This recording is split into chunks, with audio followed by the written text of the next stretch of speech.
মিসকিনকে খাবারটা দিয়ে দিল। মিসকিন খাবার খাওয়ার পর বলল পানি দেন। যখন বলছে পানি দেওয়ার জন্য, ওই মহিলাটা পানির গ্লাস নিয়ে গেছে মিসকিনের কাছে। মিসকিন যখন মহিলার দিকে তাকাইছে, একটা চিল্লান দিয়ে গ্লাসটা হাত থেকে ফেলে দিয়ে অজ্ঞান হয়ে গেছে। আল্লাহু আকবার। কি হয়েছে? অজ্ঞান হয়ে গেছে। মেয়েটাও চিল্লান দিয়ে অজ্ঞান হয়ে গেছে, মিসকিন অজ্ঞান হয়ে গেছে। আল্লাহু আকবার। এবার আমার দ্বিতীয় স্বামী বলতেছে, তুমি অজ্ঞান হইলা কেন? ডাক দেখো, আমি অজ্ঞান হয়েছি এই কারণে। আল্লাহু আকবার। আমি অজ্ঞান হয়েছি এই কারণে, এই যে লোকটা, এই যে লোকটা, এই লোকটা আমার পুরো আগের স্বামী, আমার আগের স্বামী। ধরে কোন আল্লাহু আকবার।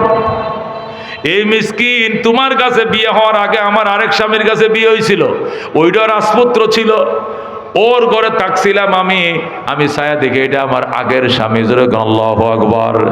এখন নতুন স্বামী ডাক দিয়া কয়, এই দৃশ্যটা তুমি সইতে পারো না, এসে আরো করুণ দৃশ্য আমার অন্তরে লুকায় রয়েছে। কি অন্তর? তুমি যখন ওর কাছে বিয়ে বসছিলা তখন মেজবান খাওয়াইছিলা কিনা? কহ 6টা পর্যন্ত খাওয়াইছিলা মেজবান? হ। 6টার পর একজন মিসকিন গেছিল কিনা? কয় হ। ওরে উঠায় দিয়েছিল কিনা? কয় হ। ওই যে লোকটারে উঠায় দিয়েছিলা, ওইটাই ছিলাম আমি তোমার দ্বিতীয় স্বামী। বলেন আল্লাহু আকবার। তুমি তোমার আগের স্বামী দেখে অবাক হয়ে গেছ, পরের স্বামীর খবর লও নাই। আগের স্বামীর বাড়ির থেকে যে মিসকিন তাড়িয়ে দিয়েছিলা, এইটা ছিলাম আমি তোমার দ্বিতীয় স্বামী। আল্লাহু আকবার। নদীরে ভাঙ্গে ওপার করে, এই তো নদীর খেলা। সকাল বেলার দনিরে তুই ফকির সন্ধ্যাবেলা। এই জন্য বাজান দিলে কমে না।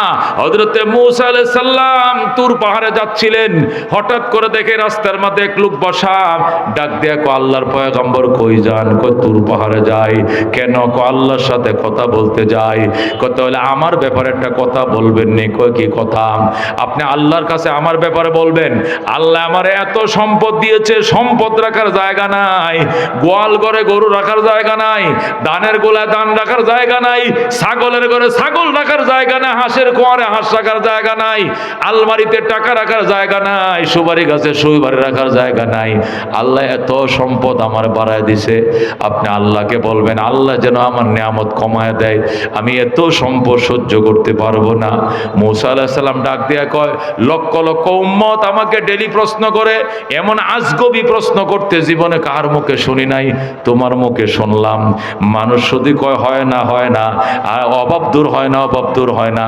আর তোমার মুখে শুনলাম সম্পদ রাখার জায়গা নাই, সম্পদ রাখার জায়গা নাই। ঠিক আছে, আল্লাহর কাছে আমি বলবো। আল্লাহ রাব্বুল আলামিন দরবারে যায় মূসা আলাইহিস সালাম ডাক দেয়া কয়, আল্লাহ ও গো রব্বুল আলামিন, তোমার এক বান্দা রাস্তার মধ্যে বসে রইছে, আমি আসার টাইমে সে বলছে তার নাকি সম্পদ রাখার জায়গা নাই। উনি বলেছেন ওনার সম্পদ যেন আপনি কমায় দেন, এত সম্পদের জ্বালা উনি সইতে পারেন। আল্লাহু আকবার। দানের গোলায় দান রাখার জায়গা নাই, আলমারিতে টাকা রাখার জায়গা নাই, গরুর ঘরে গরু রাখার জায়গা নাই, ছাগলের ঘরে ছাগল রাখার জায়গা নাই। আল্লাহ রাব্বুল আলামিন ডাক দেখে, মূসা তারে বইলো তার সম্পদ বাড়বে, এটা কমানোর কোনো ব্যবস্থা নাই। কই কেন? আমি বন্দারে যেটাই দেই ওইটা দেশে বলে আলহামদুলিল্লাহ। আল্লাহু আকবার। সে যে দান কাটলে দান কেমন হয়েছে আলহামদুলিল্লাহ, সুপারি পারছে সুপারি কেমন ধরছে এবার আলহামদুলিল্লাহ, দোকানে বেচা কিনা কেমন আলহামদুলিল্লাহ, পুষ্কুনিতে মাছ কেমন আলহামদুলিল্লাহ। যে কোনো নিয়ামত তার ঘরে আসলেই সে বলে আলহামদুলিল্লাহ। আমি আল্লাহর জাতের কসম খায় বলছি, যে ব্যক্তি নিয়ামত পায় বলবে আলহামদুলিল্লাহ, তার জন্য আমি আল্লাহ কমপক্ষে নিয়ামত 10 গুণ বাড়ায় দেব। বলেন আল্লাহু আকবার। এই জন্য মুসলমান কি বুঝলাম? একমাত্র শুকর গুজার করলে আল্লাহ রাব্বুল আলামিন নিয়ামত বাড়ায় দিবেন। লা ইন শাকারতুম লা আযীদান্নাকুম ওয়া লা ইন কাফারতুম ইন্না আযাবি লাশাদীদ। এই জন্য সাহাবায়ে কেরাম যখন নবীর কাছে আইতো, নবী গো ঘরে ভাত নাই, নবী গো ঘরে ভাত নাই, নবী বলতো মেহমানদারি করো। হুজুর ঘরে ভাত নাই, কয় মেহমানদারি করো। ঘরে ভাত নাই, কয় মেহমান নিয়ে যাও। হুজুর আমি নিজের খাওয়ারে কিছু নাই, মেহমান নিলে কি খাওয়াইব? আগে লয়া যাও পরে বুঝবা। বলেন আল্লাহু আকবার। হযরত আবু বকর বলে, হুজুর ঘরে ভাত নাই। রাসূল কয় মেহমান লয়া যাও। আবু বকর ঠিক আছে, কয়জন দিবেন? মেহমান কয় 10 জন লয়া যাও। হযরত আবু বকর 10 জন মেহমান নিয়ে বাড়িতে গেছে। যায়া বেগম রেখো, বেগম সাহেবা মেহমান বসাইছি কাছারি ঘরে, আমি মেহমান আনি নাই, নবী পাঠাইছে। আমি তো জানি ঘরে বাজার নাই, হাট নাই, এই জন্য আমি আনি নাই, নবী পাঠাইছে। এখন কি করব বলো? লজ্জায় পড়ছি, নাও তো করতে পারি না, নবী দিছে। আবু বকর বউ ডাক দেখো, খাইতো না, টেনশন করিও না, আমগো ঘরে 50 জন খাইতে পারবে এই পরিমাণ খাবার একটু আগে কে যেন হাদিয়া দিয়ে গেছে।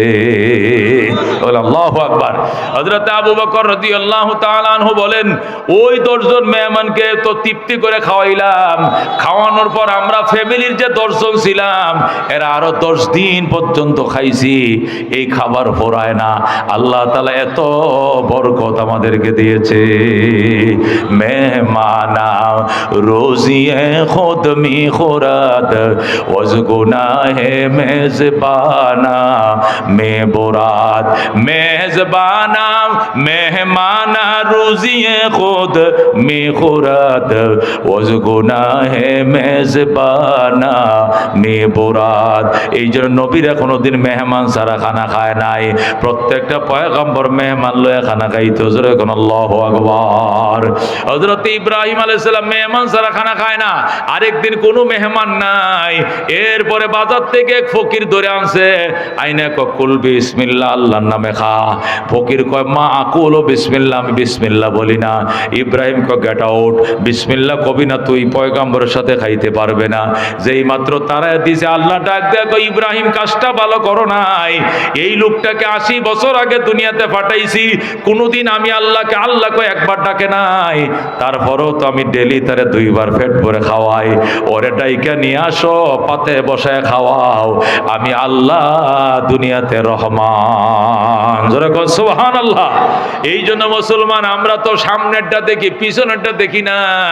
সামনেরটা দেখি 10 টাকা দিলে আর 90 টাকা থাকবে। আমার 100 টাকা ছিল, 10 টাকা দিয়ে দিলে 90 টাকা থাকবে, 10 টাকা কমে গেল।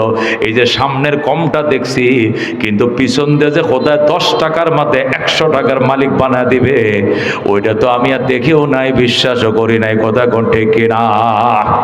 এই এলাকার মধ্যে না হইলেও 25টা মাদ্রাসা আছে এলাকার। এই অল্প 1 কিলোমিটার এরিয়ার ভিতরে কমপক্ষে কয়টা মাদ্রাসা আছে? 25টা পুরুষ মহিলা মাদ্রাসা আছে। কিন্তু তার মধ্যে সবচেয়ে একটা দামি এবং প্রসিদ্ধ এবং লেখাপড়ার মধ্যে এখন নম্বর 1 ফার্স্ট ক্লাস একটা মাদ্রাসা, এটা হলো রওজাতুল জান্নাত মহিলা মাদ্রাসা। কথা কোন ঠিক কিনা? এই দিক দিয়ে রুটটাতে একটু সামনে গেলে দেখবেন এই পাশে মাদ্রাসাটা, উত্তর পাশে অত্যন্ত টিপটপ সাজানো, জগতের চাহিদা পূরণ করে জাগতিক শিক্ষার সাথে ধর্মীয় শিক্ষাকে সমন্বয় করে এত সুন্দর এনজাম দিয়ে যাচ্ছে। এমন সুন্দর রেজাল্ট এবং ফলাফল, এদের চাল চরিত্র আচার আচরণ শিক্ষা দিকে এত সুন্দর, আপনি অবাক হয়ে যাবেন। আমি দেখে তো অবাক হয়ে গেলাম তাদের চাকচিক্যতা।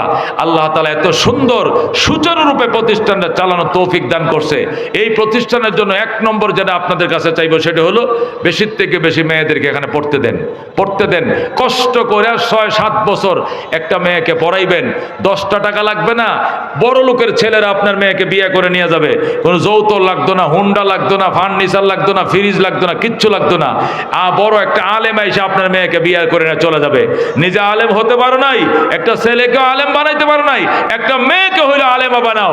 অন্তত জিয়ের জামাই একটা আলেম তোমার হবে, শ্বশুরের জানাজাটা তার কে পড়াবে? জামাই পড়াবে। কথা ঠিক কিনা? এই জন্য রওজাতুল জান্নাত মহিলা মাদ্রাসা একটা ছাত্রী দিবেন। কারা কারা দিয়েছেন? ইনশাআল্লাহ অনেক সুন্দর লেখাপড়া হয় এখানে। 1 নম্বর দাওয়াত হলো আপনাদের প্রতি এই মাদ্রাসা একটা ছাত্রী দিবেন। 2 নম্বর দাওয়াত হলো এখানে বেতন নিয়ে পড়ায়, কিন্তু অনেক বাচ্চারা গরিব আছে, ভ্যান চালক রিক্সা চালকের বাচ্চারা আছে যারা বেতন দিতে পারে না। 1000 টাকার বেতনের মধ্যে 200 টাকা, 150 টাকা,